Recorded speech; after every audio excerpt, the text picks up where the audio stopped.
আসসালামু আলাইকুম। Walton cables presents world cup কেবলিংয়ের সকলকে আমন্ত্রণ। জুড বেলিংহামের নরওয়ের সঙ্গে ম্যাচে নামার আগে একটা বড় টেনশনের জায়গা ছিল।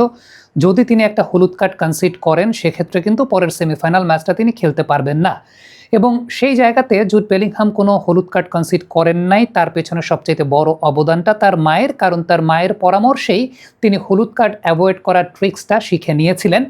ম্যাচ শেষে পোস্ট ম্যাচ কনফারেন্সে জুড বেলিংহাম এই কথাটা কিন্তু অকপটেই স্বীকার করেছেন যে গত 10 দিন ধরে তার মা তাকে সাইকোলজিক্যাল মেন্টাল কাউন্সেলিং করে আসছিলেন, কিভাবে হলুদ কার্ড এড়ানো যায় এবং কিভাবে তিনি এই ম্যাচটা খেলবেন। পুরো কৃতিত্বের জায়গাটা তিনি তার মাকে দিয়েছেন। মূলত তার মা তাকে দুইটা বিষয়ে সতর্ক থাকতে বলেছিলেন। একটা হচ্ছে মুখের ভাষা এবং বডি ল্যাঙ্গুয়েজের জায়গাটা একটু ভদ্র বাচ্চা কাচ্চার মতো আচরণ করতে বলেছিলেন, যে কাজটা আসলে যে কথাটা প্রত্যেক মায়েরাই সবাইকে বলেন, আমার মাও আমাকে সেই কথাটাই বলেন। জুড বেলিংহামকে তার মা সেই কথাটাই বলেছিলেন যে মুখের ভাষাটা সংযত করতে হবে এবং বডি ল্যাঙ্গুয়েজটা এমন রাখতে হবে যেখানে আসলে রেফরির আলাদা কোনো দৃষ্টি তোমার দিকে না যায়। এমনিতেই তোমার প্রতি একটা ব্যাড বয় ইমেজ যদি থেকে থাকে রেফরির, তাহলে তুমি মাঠে খুব সংযতভাবে কথা বলবে এবং ওই রকমভাবে বডি ল্যাঙ্গুয়েজটা মেনটেন করবে। দ্বিতীয়ত একটা ব্যাপার বলেছিলেন, সেটা হচ্ছে হলুদ কার্ড অ্যাভয়েড করার জন্য ওই 1 ভার্সেস 1 ট্যাকেলে না যেতে। এবং এই জায়গাটায় একটা পরিসংখ্যানগত ব্যাপার বলি। এর আগে পানামার সঙ্গে ম্যাচে জুড বেলিংহাম সর্বমোট 4টা স্লাইডিং ট্যাকেল করেছিলেন। 4টা স্লাইডিং ট্যাকেল পানামার সঙ্গে ম্যাচে করেছিলেন, তবে নরওয়ের সঙ্গে ম্যাচে তিনি মাত্র একটা স্লাইডিং ট্যাকেল করেছেন। এই জায়গাটায় যে তিনি তার মায়ের কথা ডে বাই ডে খুব ভালো মতো শুনছেন তার একটা বড় প্রমাণ দেই। তার আগে মেক্সিকোর সঙ্গে ম্যাচে মাত্র 2টা স্লাইডিং ট্যাকেল করেছিলেন, আর নরওয়ের সঙ্গে ম্যাচে একটা স্লাইডিং ট্যাকেল করেছেন, যেখানে পানামার সঙ্গে ম্যাচে তিনি 4টা স্লাইডিং ট্যাকেল করেছিলেন। সো এই জায়গাটাই কিন্তু একটা বিষয় খুব ইম্পর্টেন্ট, যে তার মা তাকে যে পরামর্শ দিয়েছেন যে এই ডিফেন্সিভ প্লেতে গিয়ে এই স্লাইডিং ট্যাকেলটা না করা, তিনি সেই কাজটা আসলে মেনটেন করেছেন।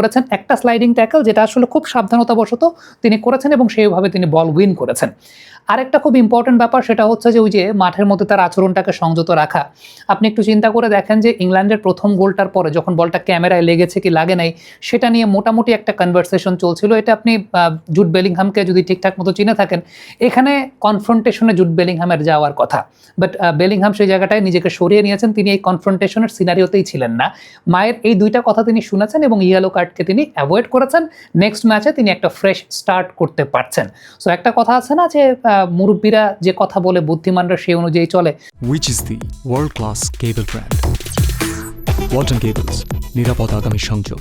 বহু পুরনো আমলে একটা বাংলা সিনেমার ডায়লগ শুনেছিলাম, তবে মানে মায়েরা যে কথা বলে সে কথা তো অবশ্যই শুনতে হবে প্রত্যেককে, এবং জুড বেলিংহাম সেটা শুনেছেন। সেটা শুনে সেই অনুযায়ী তিনি সেটাকে রপ্ত করার চেষ্টা করেছেন এবং সেটাকে অ্যাপ্লাই করেছেন। দ্যাট ইজ ওয়াই তিনি এই ম্যাচে কোনো ইয়েলো কার্ড পান নাই। বাট তার খেলা নিয়ে যদি আমি বলি, তাহলে এই ওয়ার্ল্ড কাপে যেভাবে তিনি খেলছেন, ডিফেন্সিভ প্লেতে যেভাবে কন্ট্রিবিউট করছেন, যেভাবে বল ক্যারি করছেন, আপনি গত ম্যাচের পরিসংখ্যান যদি লক্ষ্য করে দেখেন, 18টা বল তিনি ক্যারি করেছেন, 7টা ডিফেন্সিভ প্লেতে তিনি হেল্প করেছেন, তিনি বল উইন করেছেন, অনেকবার বল ক্লিয়ার করেছেন। ওভারঅল সব মিলিয়ে he is having a very good world cup. যদিও বাংলাদেশি মিডিয়ায় বেলিংহামকে নিয়ে খুব বেশি আলোচনা হয় না, আলোচনাটা আসলে ব্রাজিল আর্জেন্টিনা কেন্দ্রিকই থাকে, কারণ এখানকার দর্শকদের প্যাটার্নটা আসলে এরকম, যারা হয়তো বা রেগুলার ফুটবলটাকে ওইভাবে দেখেন না, বা ম্যাক্সিমাম যারা আছেন তারা হয়তো বা রেগুলার ফুটবলটা দেখেন না। বাট আমি সবচেয়ে বেশি ইমপ্রেসড হয়েছি অ্যাজটেকার ম্যাচটাতে, মেক্সিকোর সঙ্গে ম্যাচটাতে। কারণ অ্যাজটেকার এরকম হাই অল্টিটিউডে গিয়ে ইংল্যান্ড আসলে মেক্সিকোর সঙ্গে পারার কথা ছিল না এই ম্যাচটা। এখানে জুড বেলিংহামের অনবদ্য কৃতিত্বের জন্যই ইংল্যান্ড ম্যাচ জয়লাভ করেছে। ব্যাক টু ব্যাক 2টা ম্যাচে 2টা করে গোল দিয়েছেন।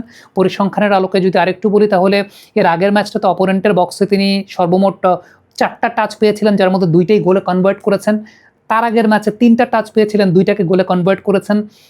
He is having a very good world cup, এবং এই টাইপের মিডফিল্ডার পাওয়াটা খুব রেয়ার, যারা একই সঙ্গে অ্যাটাকিং জায়গাটাকেও কন্ট্রিবিউট করছেন, আবার ডিফেন্সিভ প্লেতেও সমভাবে কন্ট্রিবিউট করছেন। আমার কাছে অনেকাংশে জুড বেলিংহামের এই ওয়ার্ল্ড কাপের রোলটা 2006 ওয়ার্ল্ড কাপের জিনেদিন জিদানের রোলের কথা মনে করিয়ে দিচ্ছে। আই এম নট কম্পেয়ারিং, অনেকে এই কথাগুলো বললে ভাবেন যে আমরা কম্পেয়ার করছি, তুলনা করে ফেলছি জিদানের সঙ্গে। মানে বাংলাদেশের ব্যাপারে মানে সোশ্যাল মিডিয়াতে কথা বলতে গেলে আসলে খুব ভেঙে ভেঙে কথা বলতে হয়। I am not comparing with the great Zinedine Zidane. আমার মনে করিয়ে দিচ্ছেন জিনেদিন জিদানের ওই কিছুটা ঝলক তার মধ্যে এই বিশ্বকাপে দেখা যাচ্ছে। So he is going really good. Semifinal ম্যাচটায় দেখা যাবে তিনি কেমনভাবে তার নিজেকে মেলে ধরতে পারেন। কমেন্ট বক্সে আপনাদের মন্তব্য মতামত জানতে চাই। বেলিংহামের খেলা যারা দেখেছেন, দেখেছেন, তারা কি মনে করছেন।